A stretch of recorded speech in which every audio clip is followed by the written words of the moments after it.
Bonjour, bienvenue dans la série sur la cosmologie. Alors, au 19e siècle, les galaxies étaient déjà connues, on les observait, mais leur nature restait mystérieuse.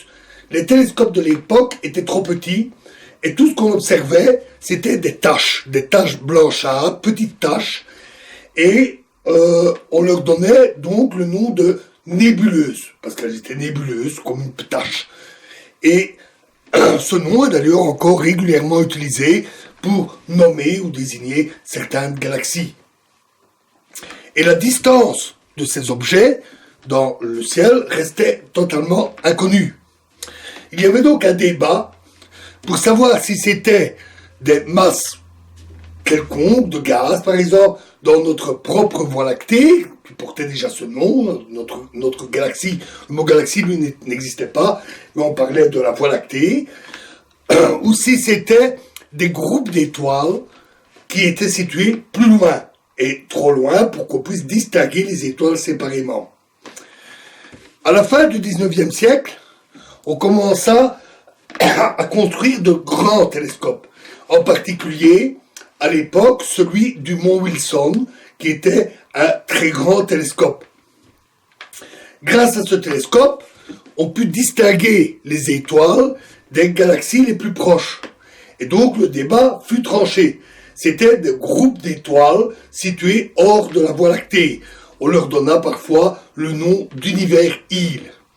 Et le nom galaxie fut rapidement inventé. Notons que ce nom dérive aussi du mot lait. Comme pour la Voie lactée, galacte est un nom qui signifie lait.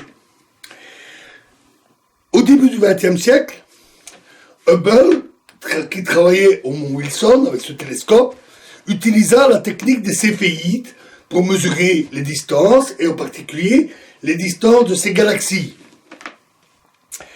Il utilisa aussi l'effet Doppler, afin de mesurer le mouvement de ces galaxies.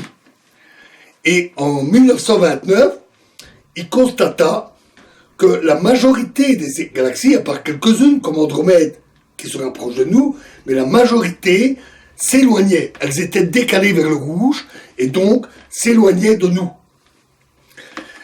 À l'époque, les précisions n'étaient pas excellentes dans les mesures des distances, et le nombre de galaxies qu'il pouvait ainsi mesurer, dans lesquelles il pouvait observer des céphéides, était assez faible.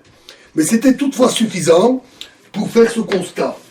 Si on trace un graphique où on donne la distance à laquelle se situent les galaxies, et que l'on mesure la vitesse d'éloignement de ces galaxies, on constate que les points s'alignent sur une droite, avec de petits décalages, des galaxies situées proches de la relation distance-vitesse sous forme de cette droite. Et quelques dispersions ici, avec en particulier un point qui est avec une vitesse négative, c'est-à-dire une galaxie qui se rapproche de nous, qui est Andromède, et qui est située très proche. Mais l'ensemble des points suit cette droite. La vitesse ainsi mesurée, correspondant à cette droite, est appelée vitesse d'éloignement ou vitesse de récession des galaxies. La droite sur laquelle s'alignent ces points est appelée droite de Hubble ou loi de Hubble. Les petits écarts que l'on observe sont dus à la gravité. Les galaxies sont massives, regroupées dans des amas, et ont tendance à s'attirer les unes les autres, et donc, à cause de cette attraction, elles sont en mouvement, et on appelle ces mouvements des mouvements propres, et ces petits mouvements se superposent à cette récession globale, qui explique que les plus proches, parfois, s'approchent, et qui explique les petits écarts par rapport à cette droite. Depuis Hubble, on a finalement fait beaucoup de progrès dans l'observation et on a pu vérifier cette loi en mesurant les distances, notamment avec les supernovas, sur un nombre énorme, colossal de galaxies, y compris situées très loin, et cette loi est extrêmement bien respectée. La pente de cette droite est appelée constante de Hubble. Très mal connue à l'époque de Hubble, elle a depuis été mesurée avec une grande précision grâce justement aux mesures précises des distances et au grand nombre de galaxies. Elle se mesure en kilomètres par seconde et par mégaparsec. Donc en kilomètres par seconde, donc la vitesse, et par mégaparsec, c'est-à-dire pour la distance. Un mégaparsec, c'est 1 million de parsecs. La constante, notée H, vaut environ 70. Et donc la vitesse est donnée par la distance fois la constante H, la constante de Hubble. Ainsi, une galaxie qui est située à 1 mégaparsec, à 1 million de parsecs, s'éloigne à 70 km par seconde. Une galaxie située à 10 mégaparsecs s'éloigne à 700 km par seconde. Et donc, l'image que cela nous donne, c'est celle d'un univers en expansion, où toutes les galaxies s'éloignent les unes des autres. Ce fut une découverte assez extraordinaire. Notons qu'une fois qu'on a accepté cette loi de Hubble, elle devient très pratique, puisqu'il suffit, si on le désire, de juste mesurer l'effet le décalage Doppler, et avec la constante de Hubble, on en déduit la vitesse, et avec la constante de Hubble, on a alors la distance à laquelle se situe cette galaxie. Une anecdote mérite d'être citée. Cela concerne la relativité générale, puisque nous reparlerons de la relativité générale. Einstein, avant 1929, un peu avant, venait de publier la relativité générale, qui est une théorie de la gravitation et qui permet de créer de véritables modèles de l'univers. Mais à l'époque, on pensait que l'univers était statique, immuable, avec des galaxies immobiles ou juste les mouvements propres. Et ce préjugé statique, Einstein est tombé dedans. Ce n'était pas du tout son style, mais il est tombé dedans. Mais sa théorie ne donnait pas une solution comme celle-là. Et donc il modifia ses équations en ajoutant la fameuse constante cosmologique, on en reparlera un peu, et créa ainsi un modèle statique de l'univers. C'est l'abbé belge Georges Lemaître, excellent cosmologiste, physicien lui aussi, qui montra à Einstein que sa solution était en fait instable. La moindre perturbation aurait provoqué une dispersion des galaxies ou au contraire un effondrement des galaxies les unes vers les autres. Et que de plus, sans faire cette modification, cela donnait une expansion qui, justement, venait d'être montrée par Hubble. Einstein avait raté là une très belle prédiction théorique. Il aurait pu dire « l'univers doit être en expansion ». Il l'a raté. Il a qualifié ça de « c'est la plus grande erreur de ma vie ».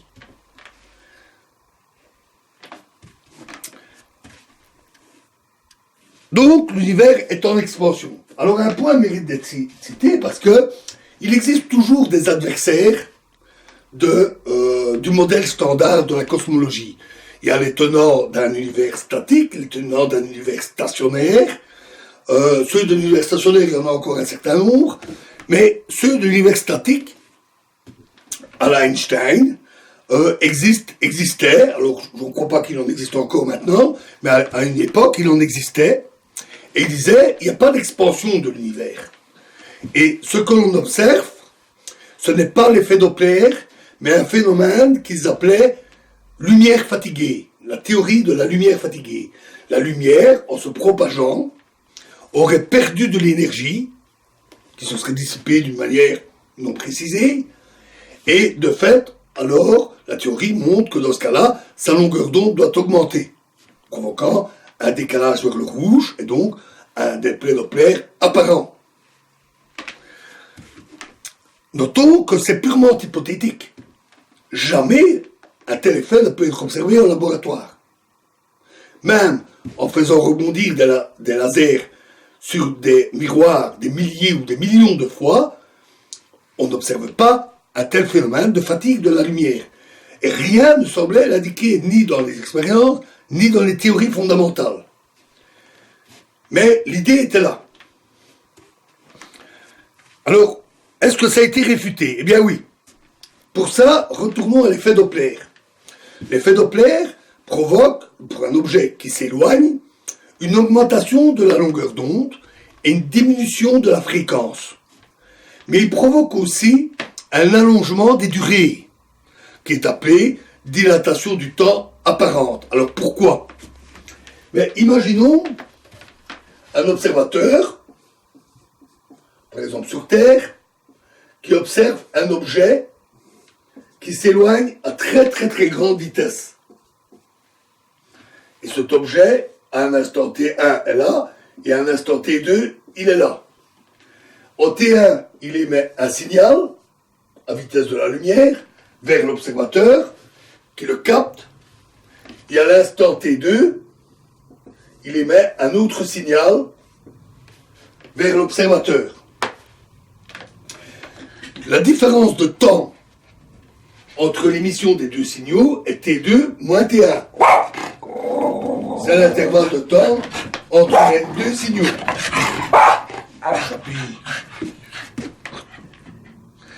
Mais pour l'observateur, cette durée est plus grande. Parce qu'en effet, la distance parcourue par le deuxième signal est plus grande que celle du premier signal. Le signal met donc plus de temps pour arriver à l'observateur. Et donc, le temps observé, c'est T2 moins T1, plus la différence de temps que la lumière met pour parcourir cette distance entre les deux points d'émission. Je vous laisse éventuellement calculer ça, c'est pas très difficile. Et vous pouvez le comparer à l'effet Doppler, que vous trouverez par exemple sur Wikipédia. Le décalage en fréquence, l'inverse de la fréquence, c'est une durée. Vous pourrez comparer les deux. Et c'est le même résultat, parce qu'en fait, ce phénomène n'est rien d'autre que l'effet Doppler. Le fait d'aller à la rencontre des vagues, de s'en éloigner, c'est exactement le même phénomène. Et on doit en tenir compte, quand on utilise les supernovas et qu'on compare les durées de la courbe de luminosité et l'intensité lumineuse, pour la durée de la courbe de luminosité, on doit tenir compte de cette dilatation du temps apparente. On doit tenir compte de ce décalage. Mais à contrario, cela montre que le décalage vers le rouge qui est observé pour les galaxies est dû, on observe un décalage vers le rouge, mais également une dilatation du temps apparente. La combinaison avec la fameuse fonction f qui donne la relation entre luminosité et temps n'est pas triviale, et il faut avoir les deux valeurs pour que ça colle aux observations. Et donc, les observations des supernovas montrent cette dilatation du temps apparente, due à la vitesse de récession. S'il n'y avait que la lumière fatiguée, qui provoque une diminution, qui provoque une augmentation de la longueur d'onde, alors les galaxies ne seraient pas en mouvement, un univers statique, et on n'aurait pas cette dilatation du temps. Et donc, ces observations avec les supernovas, sur de grandes distances, ont totalement invalidé la théorie de la lumière fatiguée. Sauf à imaginer que les supernovas, par le passé, puisque la lumière a mis beaucoup de temps pour nous parvenir, que les supernovas de type 1A, par le passé, étaient différentes. Comment? On ne sait pas. Je vous l'ai dit, le mécanisme est très précis. Accumulation de gaz sur une naine blanche, et boum. Et pourquoi est-ce que cela aurait été différent? C'est pas précisé. De plus, il faut, et ce qui donnerait une fonction, une relation entre luminosité et durée qui serait différente, et qui le plus compenserait exactement le résultat. Donc on observerait une fausse dilatation du temps apparente due à le fait que les supernovas avaient des durées de courbe plus longues pour la même luminosité par le passé. Exactement, une compensation exacte. Et donc, c'est sacrément vicieux, puisqu'on aurait deux phénomènes inconnus, des supernovas qui mystérieusement étaient différentes par le passé, et une lumière fatiguée qui n'est pas observée, et les deux se compenseraient exactement, comme par miracle, pour donner l'apparence d'un effet Doppler. Actuellement, aucun physicien ne pense à ça. Tous les physiciens actuellement, du moins ceux qui se sont penchés sur la question, tous les physiciens admettent que l'univers est bel et bien en expansion.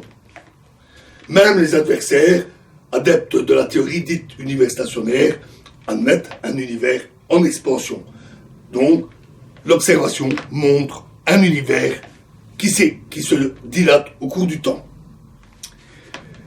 Voilà pour une observation donc particulièrement importante pour la construction de modèles d'univers.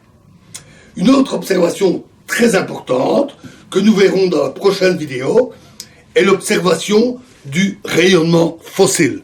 Je vous remercie.